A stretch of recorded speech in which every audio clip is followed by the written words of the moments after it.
Halo teman-teman, bertemu kembali di Family Corner. Anda kenal Ariel Tatum? Tentu saja Anda kenal. Dia adalah artis yang terkenal. Nah, di tahun 2019, dia mulai mempublikasikan dirinya mengalami borderline personality disorder atau BPD. Atau dalam bahasa Indonesia disebut dengan kepribadian ambang. Nah, saat ini dia itu berumur sekitar 28 tahun. Nah, di umur 13 tahun sebenarnya dia sudah mulai menyadari ada sesuatu yang berbeda dengan dirinya. Tetapi memang di umur 18 tahun dia baru mulai didiagnosa mengalami BPD. Nah, gejala awal yang sering dialami ketika remaja adalah kecenderungan untuk menyakiti diri sendiri dan keinginan untuk bunuh diri. Nah, memang yang berikutnya adalah yang sering dialami adalah susah membangun relasi dengan jangka waktu yang panjang dan yang bersifat intim. Sampai saat ini, dia masih sering dikonseling, terapi, dan kadang-kadang dia masih mengkonsumsi obat-obatan yang memang dibutuhkan. Terutama di saat-saat tertentu, misalnya pada saat anxiety attack dan panic attack. Nah, teman-teman, BPD atau borderline personality disorder merupakan gangguan kepribadian yang cukup sering salah didiagnosa. Di dunia terdapat 0,7 sampai 2,7% orang yang mengalami BPD dan terdapat sekitar 40% orang dengan BPD yang salah mendapatkan diagnosa sebelumnya. Sehingga prevalensi BPD dapat lebih besar dari yang terdeteksi. Nah, bahayanya teman-teman, sekitar 10% orang dengan BPD memutuskan untuk melakukan bunuh diri. Nah teman-teman, topik kali ini adalah topik yang sangat menarik. Dan tentu saja, seperti biasa, kami sudah hadirkan seorang pakar. Beliau bernama Ibu Septiana Iskandar. Selamat datang Ibu. Terima kasih Pak Seng Chuan untuk undangannya. Terima kasih sudah menerima saya di sini. Sama-sama Ibu. Terima kasih buat waktunya di tengah-tengah kesibukan. Nah, saya perkenalkan sedikit dulu tentang Ibu. Iya, ya silakan. Ibu Septi panggilannya Bu ya. Boleh. Ibu Septi, beliau adalah counselor di Lifespring Counseling and Care Center. Beliau mengambil MTH di bidang counseling. Nah, Ibu sudah berapa lama Bu kira-kira Bu berkecimpung di dunia counseling? Dunia counseling ya. Lebih dari 10 tahun sih pastinya. Iya. Berarti sudah banyak Bu ya? Ya kurang lebih begitulah ya. Belajar dari pengalaman-pengalaman, belajar dari melakukan kesalahan-kesalahan juga, begitu ya. Menurut Ibu, sebelum kita bahas lebih lanjut Bu, kan kita mau bahas tentang BPD nih Bu. Semenarik apa Bu? Maksudnya seberapa penting sih kita bahas BPD ini Bu? Iya, banyak orang itu secara mudah ya, secara cepat itu langsung memberi label kepada orang-orang dengan katakanlah misalnya, oh nih kayaknya bos gua di kantor tuh kayaknya punya BPD nih. Kenapa? Karena dia tukang marah-marah misalnya gitu ya. Atau misalnya tadi, wah ini kayaknya temen gua nih kayaknya punya BPD. Kenapa? Karena kayak Ariel Tatum, dia suka punya perilaku menyakiti diri misalnya gitu, suka cutting, wah kayaknya dia BPD gitu. Jadi kayak dengan mudahnya gitu ya memberikan label, atau misalnya kayak ini kayaknya pacar adik gua nih kayaknya ada BPD. Kenapa? Soalnya mereka kalau ribut itu urusannya nanti putus sambung gitu. Gitu ya. Jadi kayak betapa mudahnya melabel seseorang, ya, melihat satu gejala kemudian kayaknya dia BPD kayaknya BPD deh gitu. Padahal kan untuk menentukan seseorang itu BPD atau tidak itu kan harus memenuhi beberapa kriteria kan. Nah, sebelum ke sana menarik teman-teman ya, supaya kita tidak salah, tidak dengan cepat melabeli seseorang, kita bahas hari ini. Atau melabel diri sendiri Pak. Kayak misalnya self diagnose gitu kan. Wah kayaknya nih jangan-jangan gitu kan. Gue kayaknya BPD nih gitu kan. Kecenderungan kita justru memang kayak kita sok tahu ya Bu ya. Mendiagnosa diri kita sendiri. Kita tuh kayaknya paling tahu tentang diri kita. Tidak diagnosa diri sendiri. Iya. Nah supaya nggak salah teman-teman, kita bahas. Bu sebenarnya kalau begitu, apa itu Bu BPD dan gejalanya atau karakteristiknya seperti apa Bu? Oke. Tadi kan Pak Seng Chuan udah mengatakan ya, BPD itu adalah gangguan kepribadian ambang ya. Dalam bahasa Indonesia terjemahannya begitu ya. Kenapa disebut ambang? Karena itu menunjukkan adanya ketidakkonsistenan gitu ya. Ketidakstabilan begitu ya. di dalam apa aja tuh, dalam hal interpersonal gitu ya, dalam hal relasi gitu ya, terjadi ketidakstabilan gampang banget gitu ya, putus sambung gitu ya, atau sama orang tuh seringkali ya udah main ngeblok aja begitu ya. Nah itu ada ketidakstabilan. Nah tapi untuk seseorang didiagnosa sebagai dia mempunyai BPD ya, seseorang dengan BPD itu memang harus melalui psikiater ya atau psikolog ya, yang memang psikolog profesi ya Pak ya, yang mereka yang berhak untuk menegakkan diagnosa. Tapi mungkin sebagai gambaran aja, ada 9 kriteria untuk menetapkan seorang itu disebut sebagai BPD. Ini semua harus dimiliki 9? Harus minimal 5. Minimal 5 ya? Ya, minimal 5. Baik, Jadi minimal 5 ya. Jadi kalau cuma 1 bisa jadi mungkin itu bukan betul-betul BPD gitu ya. Contoh yang paling pertama ya, itu adalah adanya upaya-upaya seperti orang yang panik gitu ya, kepanikan karena ada satu perasaan ditinggalkan. Entah itu ditinggalkannya tuh secara fisik, memang orangnya tuh pergi gitu ya, atau sesuatu yang ada di dalam bayangannya dia. Misalnya gini Pak, misalnya yang di dalam bayangan tuh misalnya anak mau menikah begitu ya, itu kan anak mandiri ya harusnya kan, sebagai orang tua yang harusnya seneng ya, melepas anaknya begitu kan ya. Tapi orang dengan BPD akan melihat kemandirian anak yang mau menikah itu sebagai upaya mau meninggalkan dia. So the fear of abandonment gitu kan, takut ditinggalkan, maka dia akan melakukan upaya-upaya yang tadi yang saya bilang ya, upaya kepanikan ya. Ntar datengin Pak Seng Chuan, Pak tolong bilangin sama anak saya, mendingan dia putus aja deh gitu, jangan menikah aja misalnya kayak gitu ya. Jadi kan sesuatu yang nggak masuk akal ya, gitu. Kemudian yang kedua, tidak punya gambaran diri yang jelas begitu ya. Dia tidak tahu siapa dirinya. Jadi dia bisa kayak bunglon, ngikut ini, ngikut itu. Jadi tidak punya gambaran diri yang jelas. Atau kayak dia punya gambaran diri yang menurut dia tuh orang yang pemimpin yang baik gitu, di kantor tuh dihormati gitu, semua orang tuh bisa mendekat sama dia, yang totally different sama kenyataannya gitu. Jadi kan gambaran dirinya tidak stabil ya gitu ya, tidak jelas begitu ya, inkonsisten gitu ya, inkonsisten antara apa yang dia bayangkan dengan yang realita. Berarti bisa juga dia merasa, saya ini orang yang sangat fair kok orangnya, tapi kebalikan sebenarnya, orang-orang merasa bahwa dia itu sangat pilih kasih. Betul, bisa begitu. Kemudian yang ketiga, ketidakmampuannya untuk menjaga sebuah relasi Pak. Jadi kayak tadi ya contohnya ya, misalnya gampang putus sambung misalnya gitu. Atau kalau nggak suka sama seseorang ya udah diblok aja gitu kan. Atau kalau hanya karena hal yang kecil sedikit aja itu bisa membuat dia tuh ya udah aku nggak mau temenan lagi sama kamu misalnya begitu ya, memutuskan pertemanan, memutuskan relasi saudara kandung misalnya, orang tua yang memutuskan relasi dengan anak gitu, atau relasi dengan pasangan dan sebagainya gitu. Nah ini kan ketidakmampuan menjaga relasi itu ya, orang lain mungkin akan melihatnya sebagai lebay banget sih ya gitu, cuma gara-gara misalnya gara-gara WhatsApp-nya misalnya kita matiin nih centang birunya gitu ya Pak ya, kan sudah tanda bahwa di-read gitu ya, misalnya kita matiin nih ya, wah dia bisa tersinggung tuh, misalnya dia bisa berpikir, oh kamu tuh misalnya kamu tuh menolak saya ya gitu, kamu nggak suka ya sama saya ya, nah seperti itu tuh Pak. Dia merasa ditolak sebenarnya. Dia merasa ditolak. Orang mungkin akan melihat itu sebagai sesuatu yang lebay ya. Tapi sini saya juga pengen ngajak teman-teman untuk memahami gitu ya, bahwa orang-orang dengan BPD itu seperti orang yang mengalami luka bakar hampir di seluruh sekujur tubuhnya dengan tingkat luka bakar yang sangat sangat parah gitu. Jadi bayangin Bapak kena luka bakar, terus kalau ke toilet sedikit gitu Pak, atau disentuh, dipegang, pasti sakit banget kan? Kan Bapak akan teriak gitu ya. Betul. Padahal kita bisa bilang, Pak Seng Chuan cuma di toilet, masa sih sampai teriak-teriak? Karena buat dia tuh is very very painful, right? Nah, orang BPD juga begitu. Mungkin untuk hal yang kecil ya, kayak gitu ya, centang birunya diilangin gitu, buat dia tuh menimbulkan rasa pain yang sangat dalam, dan dia akan memilih untuk memutuskan relasi begitu. Jadi gitu tuh Pak. Ya itu yang ketiga. Kemudian, nah ini baru 3 ya. Iya, ini udah mulai nih. Nah, kemudian yang keempat itu adanya perilaku-perilaku yang impulsif Pak.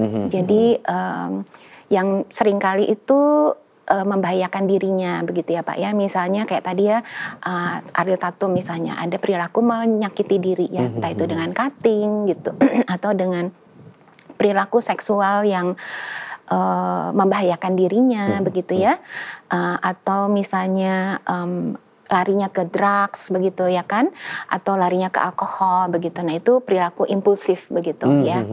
Nah terkait dengan nomor 4 itu yang kelima adalah adanya pemikiran ataupun upaya-upaya untuk bunuh diri yang berulang tuh Pak. Berulang ya? Berulang, recurrent ya, jadi berulang. Gini tadi kan bahwa ini orang dengan BPD itu kan they are in so much pain ya. Ada dalam kondisi yang keterlukaan yang amat sangat dalam sekali gitu, yang sangat besar sekali gitu ya, yang sangat berat sekali gitu kan. So pemikiran untuk mengakhiri hidup itu seringkali bukan untuk pengen udahan aja atau nggak mau enggak, tapi karena the pain is so unbearable gitu, kayak nggak tahu gimana hidup dengan luka yang segini besarnya gitu ya. Karena itu kebanyakan punya pemikiran untuk ya sudah mendingan mengakhiri hidup begitu. Nah yang keenam itu berkaitan dengan mood ya. Jadi orang-orang dengan BPD itu moodnya bisa intense mood swing gitu ya Pak ya. Satu sisi dia nanti bisa yang happy banget gitu ya, misalnya seneng banget ketemu Pak Seng Chuan, nanti at the other time gitu ketemu Pak Seng Chuan lagi bisa marah-marah out of the blue gitu. Kayak Pak Seng Chuan bisa berpikir ini saya salah apa ya sama dia gitu ya. Bisa begitu tuh Pak. Bisa perubahannya tuh very extreme gitu. Black or white gitu modelnya begitu ya. Nah kemudian fitur yang berikutnya yang ke-7 ya, itu ada perasaan chronic emptiness gitu. Jadi satu perasaan kosong ya, perasaan sendiri, lonely ya, yang sangat kronis begitu. Nah ini yang seringkali sulit dipahami oleh orang-orang. Kenapa? Karena kesendirian itu kan nggak enak ya Pak ya.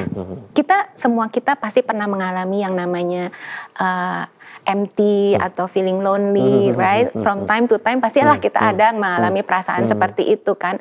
Nah bayangkan kamu mengalami itu tuh sepanjang hidupmu gitu kan, itu perasaan yang tidak enak, right? Sepanjang hidup, kalau normally kan harusnya sesekali merasa sendiri. Sesekali merasa sendiri. So kalau normally kalau merasa sendiri, apa yang akan kita lakukan? Kita akan cari teman gitu kan. Kita akan mendatangi teman gitu kan. Kontak teman gitu ya, atau pergi ke komunitas, gereja atau apa begitu kan ya. Atau kita pergi kepada Tuhan misalnya seperti itu ya.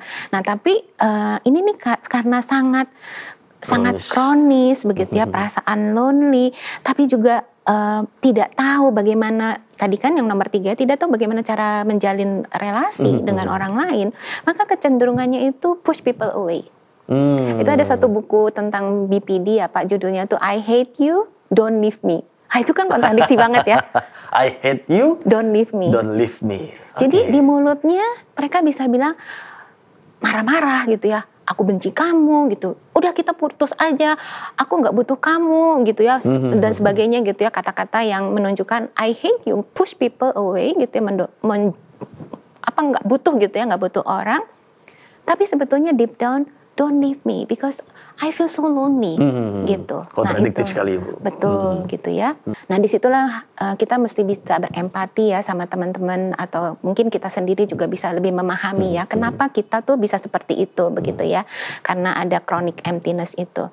Nah kemudian yang ke-8 yang berkaitan dengan mood ini juga adalah karena tadi kan perasaan lonely itu bisa disertai dengan kemarahan yang modelnya tuh inappropriate gitu Pak. Jadi bisa yang modelnya tuh outburst gitu, meledak-ledak gitu ya. Yang kamu bayangkan ketemu sama orang yang kalau marah meledak-ledak tuh kayak gendang telingamu tuh kayak bertalu-talu gitu ya Pak. Gitu ya. Nah itu. Kenapa? Karena they are in so much pain gitu ya. Saya tuh pernah punya satu ilustrasi ya Pak untuk menggambarkan kemarahan inappropriate anger itu ya, karena saya teringat pengalaman saya waktu melahirkan ya anak pertama normal gitu kan ya, terus belum pernah ya Pak ya. Dan itu kan pengalaman melahirkan normal tuh sakit minta ampun, apalagi kalau udah mendekati anaknya ngobrol itu tuh sakit banget. Dan pada saat itu suami saya kan nggak boleh masuk tuh ke menemani saya, zaman dulu ya Pak ya. Nggak boleh dulu, Bu. Zaman dulu masih kuno kan. Jadi hanya bidan saja yang menemani saya. Tapi saya tuh sangat kesakitan sampai saya pegangin tangan si suster, saya keres tangannya gitu ya. Suster jangan pergi gitu kan. Terus saya bilang, Ibu saya sebentar mau persiapkan gitu ya dan sebagainya. Jangan, saya tarik bajunya. Saya cengkram dia makin kenceng gitu, saya keres tangannya gitu ya. Setelah itu reda saya baru bilang sama suster minta maaf ya, saya tidak bermaksud untuk menyakiti kamu, but I am in so much pain up to a point dimana saya nggak tahu gimana cara handle rasa sakit ini sampai saya melukai kamu begitu. Nah itu ya the Gambarannya inappropriate kira-kira anger, seperti itu ya Bu ya. The inappropriate anger, outburst anger yang meledak-ledak itu karena dia lagi kesakitan begitu ya. Nah kemudian yang terakhir itu bisa jadi terjadi kalau ada dalam kondisi yang stressful gitu ya, terjadi disosiatif gitu Pak. Jadi misalnya dia ada keterpisahan dengan realita ya, jadi tidak mungkin ada ketakutan tertentu, ada paranoid tertentu gitu. Tapi itu sifatnya sementara karena ada triggernya gitu, ada stressful eventnya yang menyebabkan dia tuh bisa kayak terdisosiasi gitu. Tidak bisa melihat seseorang tuh seperti kenyataan di depan mukanya gitu. Misalnya pada saat dia terdisosiasi itu orang yang mau nolongin dia gitu ya, kan dia akan marah. Kita nolongin dia akan melihat itu sebagai, oh kamu mau menyakitiku gitu. Kamu adalah orang yang membahayakanku begitu. Nah itu contohnya begitu kalau yang nomor 9. Nah itu harus memenuhi 5 dari 9 itu Pak. Manapun ya Bu ya, mau yang penting 5, minimal 5. Kalau 4 enggak ya Bu ya? Iya. Oke. Begitu Pak. Kurang lebih begitulah ya Pak. Jadi dari 9 tadi, teman-teman silakan dengarkan lagi, pelajari, lihat sekeliling gitu ya. Kalau misalnya ada 5 dari 9 ini ternyata ada, itu pun sebenarnya kita nggak boleh cepat-cepat mengambil kesimpulan. Nah, contohnya misalnya tadi ya, Ariel Tatum lagi ya, saya balik lagi ke sana lagi ya, karena itu contoh-contoh yang nyata sekali di masyarakat kita ya Pak ya. Kita tidak bisa segera mendiagnosa anak remaja. Anak remaja tuh kan perangainya kayak gitu ya. Suka berubah-ubah, identitas dirinya nggak jelas gitu ya, moodnya juga berubah-ubah, nanti suka ngambek juga nggak jelas gitu kan ya Pak ya. Nah kita tidak bisa serta-merta mendiagnosa anak remaja tuh sebagai borderline gitu, karena bisa jadi itu tuh merupakan fase perkembangannya dia saja gitu, karena faktor hormon seperti itu Pak. Nantinya ini yang menjadi PR sepertinya Bu, bahwa seperti kasus Ariel ya Bu ya, umur 13 tuh pancaroba, akil balik. Anak-anak mulai berubah, tapi kan bagaimana orang tua atau orang sekitar melihat ini sebenarnya apa yang terjadi? Bisa ditangani, bisa lebih awal misalnya begitu kan, lebih awal, lebih baik sebenarnya Bu. Betul, iya. Iya kan? Betul. Nah, di kasus Ariel pun di umur 18 berarti dia butuh 5 tahun. Iya, betul. Baru akhirnya bisa mendapatkan diagnosa bahwa dia itu BPD. Iya. Padahal sebenarnya kalau lebih awal kan tentu lebih baik Ibu. Betul, iya. Nah, memang ini kan akhirnya jadi kayak ini telur atau ayam duluan nih ya. Ini gara-gara ini nih netesnya gitu ya. Si telur ini netesnya di usia 18 atau sebetulnya dia tuh memang udah dari dulu ada. Nah, kan memang BPD itu kan penyebabnya tidak ada satu single faktor ya Pak ya yang menyebabkan oh ini gara-gara orang tuanya ada yang BPD gitu. Itu bisa jadi salah satu faktor ya. Jadi ada faktor yang kita sebut faktor genetik gitu ya, faktor keturunan begitu. Orang-orang yang lahir dari keluarga yang punya riwayat dengan BPD itu memang punya kemungkinan untuk punya BPD lebih besar. Gitu.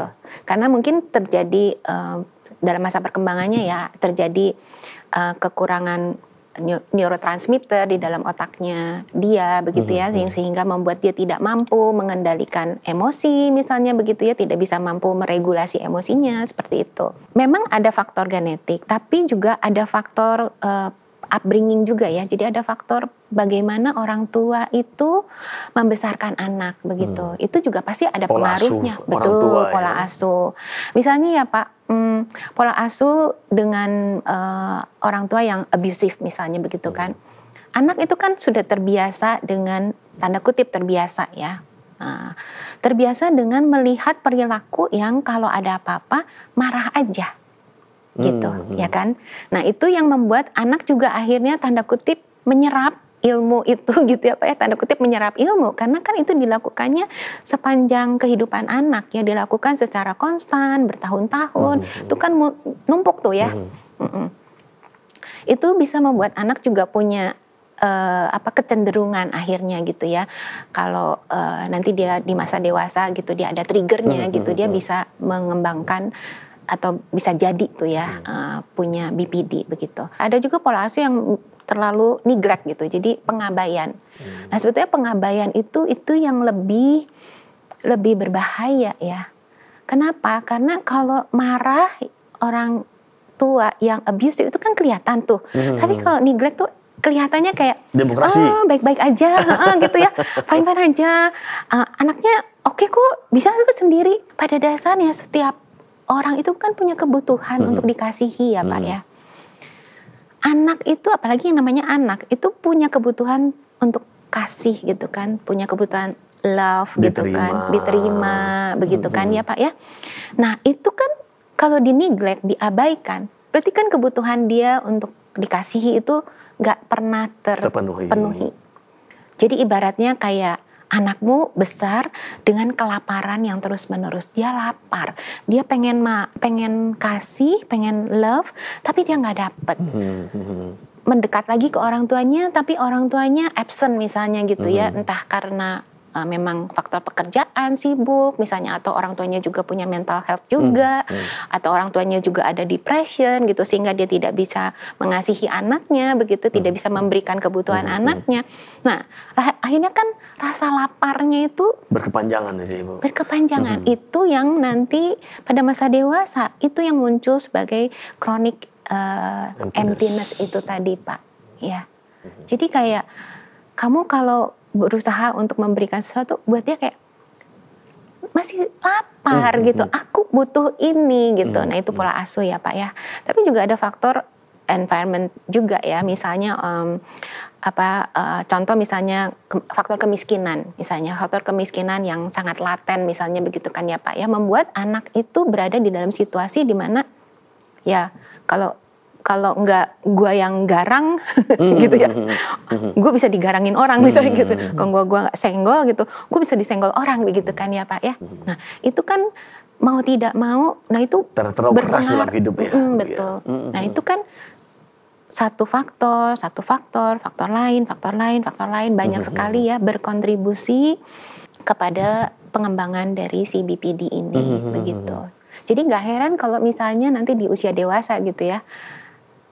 Kayak tadi kan, kalau nggak gue senggol, gue disenggol orang gitu kan.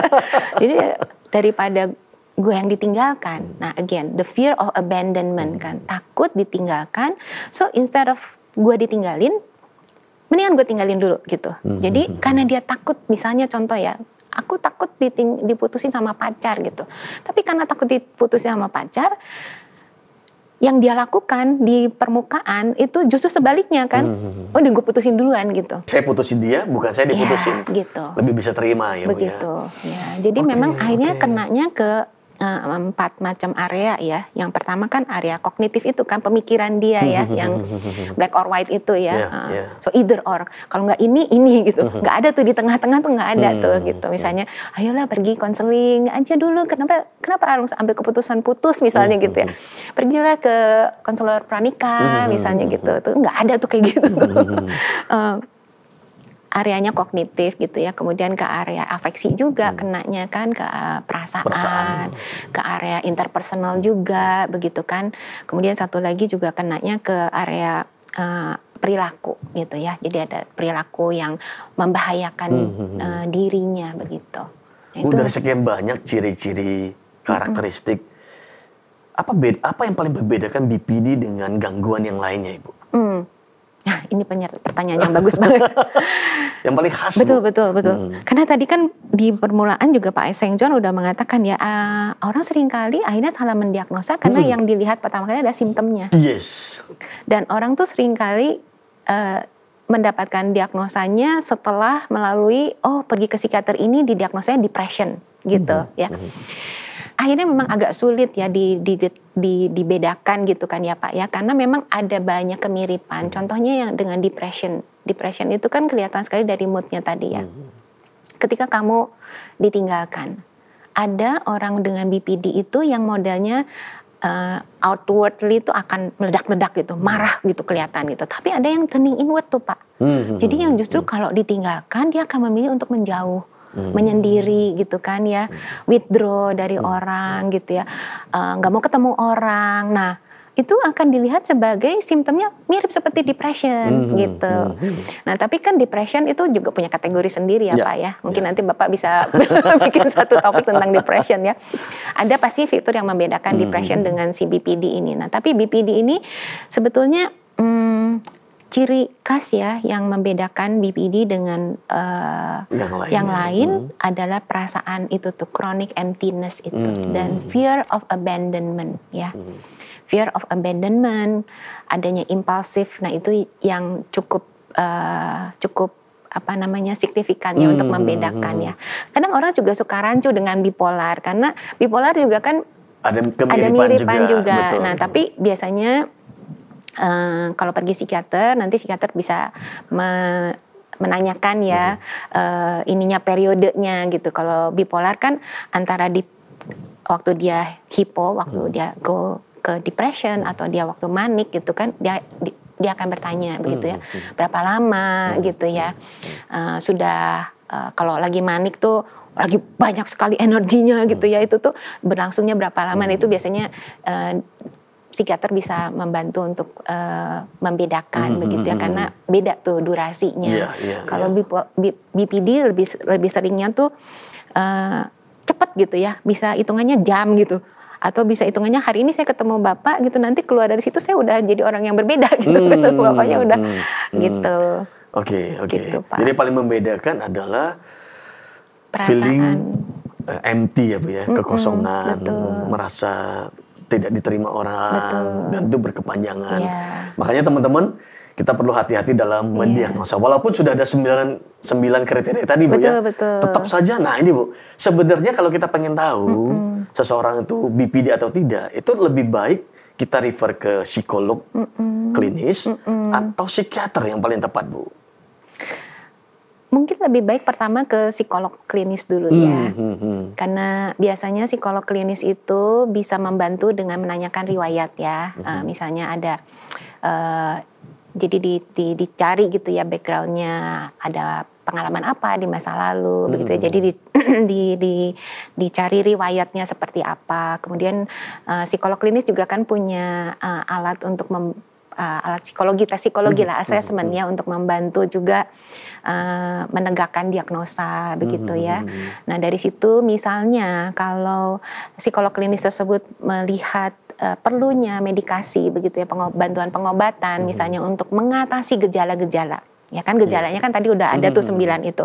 Misalnya mengatasi gejala dengan mood yang karena melelahkan sekali loh, kasihan ya, melelahkan sekali dengan mood yang berubah-ubah itu tuh kita tuh bisa kehabisan energi gitu ya, kitanya sendiri ya, kita juga bisa merasakan seperti itu. Nah, mungkin bisa di-refer ke psikiater untuk mendapatkan bantuan pengobatan untuk mengatasi mood supaya lebih stabil.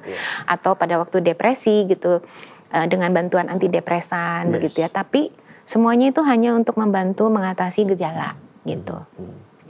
Alangkah baiknya kalau seperti Ariel Tatum ya masih terus melanjutkan dengan konseling begitu ya, atau dengan psikoterapi misalnya begitu ya, entah itu dengan psikolog klinis ataupun dengan konselor begitu ya Pak ya, supaya orang-orang dengan BPD ini nih bisa mengalami improvement gitu. Karena kan ini namanya saja sudah gangguan kepribadian, jadi sudah menjadi kepribadiannya dia ya. Mungkin tidak bisa yang kita sebut, oh ini sembuh gitu, 100% sembuh gitu, hilang BPD, mungkin tidak ya. Karena kan tadi kan saya bilang faktornya tuh banyak gitu, dan orang dengan luka bakar 90% sekujur tubuh, gimana mengobati itu kan harus perlahan-lahan ya. So kamu bisa mengatasi yang mana dulu nih yang bisa diatasi supaya kamu bisa tetap hidup dengan BPD-mu, tapi ada improvement di area-area hidupmu yang tadi saya sebut yang 4 itu ya, misalnya interpersonalmu itu juga ada perbaikan. Kamu belajar bagaimana sih maintain relationship itu seperti apa, kayak gitu Pak. Mungkin bagi sebagian orang bagaimana maintain relationship itu gampang, tapi bagi BPD lebih sulit. Betul. Sehingga mereka harus belajar di terapi untuk bisa membangun itu ya Bu ya. Jadi sebenarnya buat BPD sebenarnya juga mereka juga berhak untuk melanjutkan hidup dengan normal. Tentu saja kalau dari cerita Ariel ya Bu ya, bahwa kadang-kadang dia harus minum obat karena it's okay. Kalau lagi ada serangan saja, misalnya panic attack seperti itu, supaya gejalanya langsung reda dulu. Ya Bu ya, kalau gejalanya terus-menerus kan kalau nggak capek sekali. Betul. Sesederhana seperti ini Pak, misalnya kita kan dalam kondisi normal aja kan sering sakit kepala ya. Misalnya sakit kepala. Kalau sakit kepalanya masih enteng-enteng, kita masih bisa atasi dengan misalnya pijit kepala kita atau olahraga atau tiduran misalnya. Tapi kalau sakit kepala sudah mengganggu gitu ya, kita nggak bisa kerja gitu ya. Mendingan minum obat dulu. Minum obat. Nah, tapi kan obatnya untuk meredakan sakit kepalamu supaya kamu bisa berfungsi lagi begitu ya. Tapi sumbernya pelan-pelan harus dibenahi ya Bu ya. Betul. Iya, sumber sakit kepalanya apa nih gitu kan harus dicari begitu ya. Nah, itu dengan bantuan psikolog ataupun konselor. Karena sebetulnya orang-orang dengan BPD itu mereka berfungsi dengan amat sangat baik sekali gitu ya. Mereka banyak orang-orang yang sukses banget gitu ya di dalam pekerjaan mereka gitu ataupun di dalam kehidupan mereka. Cuma memang perlu bantuan untuk mengatasi gejala-gejalanya gitu Pak. Jadi buat teman-teman yang misalnya nih merasa diri kok kayaknya ada dari 9 itu kayaknya kok ada beberapa ya. Dan saya mengalami masalah dalam berelasi. Sangat nggak masalah. Ya sangat oke kalau teman-teman mencari bantuan. Banget. Ya salah satunya bisa ke LifeSpring. Ya ada konselor-konselor yang akan bisa membantu. Bisa. Dan yang penting memang mungkin ini Bu, nggak boleh malu. Iya, betul. Kan masalahnya adalah merasa malu kalau datang ke konselor. Aduh kayaknya kok saya tuh hidupnya penuh masalah ya. Atau saya dicap kayaknya saya itu gila kali ya. Ya itu stigma ya. Stigma yang akan bisa muncul. Nah bagaimana dengan orang-orang yang misalnya nih Bu, pada akhirnya seperti Ariel misalnya. Akhirnya didiagnosa, baru saja didiagnosa mengalami BPD. Terus kan pasti, aduh kok gue BPD ya kok begini, itu gimana Bu sarannya Bu untuk kalau orang yang baru diagnosa sebagai BPD? Tentunya kalau mendapatkan diagnosa itu walaupun mungkin deep down atau mungkin sebetulnya dia juga udah merasa gitu ya, ini kayaknya ada something wrong nih sama aku misalnya begitu ya. Tapi kan begitu kita mendapatkan diagnosa itu seperti kalau kita pergi medical check up terus kita lihat diagnosanya, oh kamu nih gitu. Padahal kita mungkin udah berasa ya, ini kayaknya ada masalah nih dengan kesehatan saya. Tapi begitu dapat diagnosa pasti berasanya kayak aduh dunianya runtuh gitu ya. Seakan-akan kayak wah masalah besar banget gitu ya kan. Nah itu normal, wajar banget. Saya mau bilang sama teman-teman kalau kamu merasa sepertinya dunia kamu runtuh gitu atau sepertinya kamu tuh seperti orang yang bermasalah banget, itu adalah perasaan yang wajar banget gitu ya. Itu perasaan yang wajar karena kamu akhirnya jadi tahu gitu. Oh, ini ada namanya nih gitu ya. Nah, tapi jangan berlama-lama di situ, jangan berlama-lama di perasaan itu begitu ya, karena sebetulnya dengan mencari pertolongan itu kamu bisa mengatasi kok gitu gejala-gejala itu gitu dengan bantuan orang-orang yang memang bisa menolong kamu ya, berjalan beriringan dengan kamu seperti itu Pak. Itu mungkin yang bisa saya sampaikan ya ke teman-teman yang baru mendapatkan pemahaman atau diagnosa tentang BPD. Ya normal, wajar banget kalau kamu merasa terpuruk, kalau kamu merasa sedih gitu ya, atau kamu merasa tidak terima begitu ya, itu wajar banget. Tapi jangan berlama-lama di situ karena kamu harus bisa menjalani hidupmu dengan, kalau kita di dalam iman Kristen kita harus bertumbuh terus begitu ya, dengan atau tanpa BPD. You have to grow gitu, dan ini adalah bagian dari perjalananmu untuk bertumbuh begitu.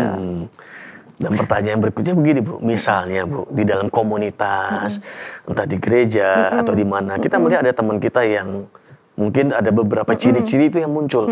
Apa yang seharusnya kita lakukan Bu? Nah, ini juga pertanyaan yang bagus juga nih Pak.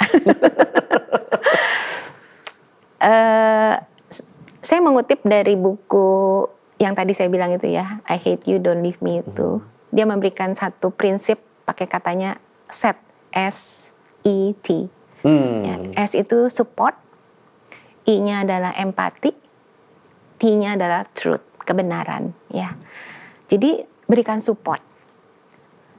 Ingat bahwa hal yang paling ditakutkan oleh orang BPD adalah ditinggalkan, perasaan ditinggalkan, right? The fear of abandonment. So, kamu harus menjadi teman yang bisa support dia. Let them know bahwa kamu tuh nggak akan ninggalin mereka. You will be there gitu. Kamu akan mendengarkan dia gitu. Kamu akan menunjukkan support kamu kepada dia, concern kamu kepada dia, kepedulianmu kepada dia gitu ya. Sambil, ini saya tambahkan sedikit ya Pak ya, sambil kita juga mesti menyadari juga ya akan keterbatasan diri kita ya. Of course kita nggak bisa serta-merta terus-menerus support gitu 24/7 gitu ya Pak ya, karena kita juga punya aspek kehidupan kita yang lainnya kan. Ada keluarga yang harus diperhatikan, misalnya ada pelayanan ataupun pekerjaan yang harus kita kerjakan begitu ya. So kenali juga batasan dirimu gitu ya, limit kamu sampai mana begitu ya. Dan kenali bagaimana kamu tuh pada saat support temanmu tapi kamu kehabisan energi, kamu tahu gimana cara ngecasnya gitu. Sehingga pada saat temanmu yang BPD itu butuh kamunya udah dalam kondisi ready lagi gitu untuk support itu kan. Baterainya harus full ya Bu. Betul gitu kan ya. Karena kamu akan menghadapi hal-hal yang inkonsisten itu kan. Sebentar bilangnya, wah lu tuh memang temen gue yang paling baik sedunia gitu ya, like an angel. At the other time dia bisa maki-maki kita gitu ya, marah-marah nggak jelas, ngata-ngatain kita. Lu emang paling nggak ada temen gue yang kok lu betray gitu ya. Itu kan kitanya mesti ready ya. So itu support. Yang E-nya kan empati ya Pak ya, berempati. Kenali, pahami bahwa they are in so much pain. Jadi kalau tadi ya, kalau lagi sakit ya, butuhnya diapain sih Pak? Kalau lagi sakit kan butuhnya untuk didengerin ya. Iya ya, kedengarannya sakit banget ya Pak ya. Tadi waktu saya toel sedikit tuh Bapak terdengar, yang saya dengar tuh kayak teriakannya sakit sekali gitu ya. Gitu bahasa kasarnya gitu ya Pak ya. Tapi bisa kita katakan misalnya, iya nih nggak tahu nih pacar gue gini kayak gini kan, mendingan gue putusin aja. Ya kedengarannya kamu lagi merasa gundah ya misalnya gitu ya, atau kedengarannya kamu lagi dalam kondisi yang kesel sekali sama pacar kamu. So validasi ya perasaannya ya, bahwa dia tahu ada orang yang mendengarkan. Ya sih kebutuhan untuk didengar, kebutuhan untuk merasa dikasihi itu dapat tuh dari situ kan, divalidasi ya, empati. Kemudian yang ketiga truth. Waktu dia didengar, orang BPD tuh waktu didengar dia akan merasa oh ya, finally someone itu bisa ngerti nih, ya kan kondisiku. Finally someone tuh bisa melihat rasa sakitku, bisa ikut ngerasain rasa sakitku. Dia akan lebih reda ya. Then the truth bisa masuk ke situ. Misalnya kita bisa kasih tahu dia, ya sepertinya kamu mengalami kesulitan ya dalam hal seperti ini nih, gini gonta-ganti, bolak-balik, putus sambung. Mungkin nggak kamu misalnya mau ngobrol nggak sama psikolog nih yang saya kenal nih misalnya gitu ya. Jadi memberitahu dia bahwa oh you have a problem gitu ya. Oh ini kamu mungkin ada masalah dalam hal ini gitu ya. Jadi beritahukan kepada dia kebenarannya. Saya melihat sepertinya kamu punya kesulitan nih dalam hal mengelola emosimu begitu ya. Atau saya melihat ini kecenderunganmu untuk suicidal kok semakin meningkat nih ya, begitu ya. Ini kemarin saya lihat ada luka baru lagi, misalnya begitu ya kan. Misalnya dia cutting begitu, saya lihat ada luka baru lagi. Sepertinya ini kamu butuh pertolongan gitu ya. Jadi berikan kebenaran kepada dia. Nah itu mungkin hal yang tanda kutip yang simple yang bisa kita lakukan untuk teman-teman kita gitu ya, atau orang-orang yang kita kasihi apa ya, yang keluarga kita gitu yang punya BPD. Berarti PR terbesar teman-teman adalah kita sendiri harus punya energi yang besar, Bu. Iya. Fully betul, charged, betul, Pak. baterainya harus full. Betul. Baru kita bisa menerima semua perlakuan yang kadang-kadang menurut kita kok ridiculous, konyol banget sih. Betul. Ngomongnya nggak enak segala macam ya, Bu ya. Kalau kita sendiri baterainya habis ya sudah. Iya. Apalagi kalau I hate you, udah pergi aja gitu. Ya udah terus pergi, udah dia akan semakin terkonfirmasi kan. Orang dengan BPD akan terkonfirmasi sih. Everybody will abandon me gitu. Everybody akan ninggalin aku gitu. Iya. Bahkan kamu aja nggak sanggup kan gitu. Iya.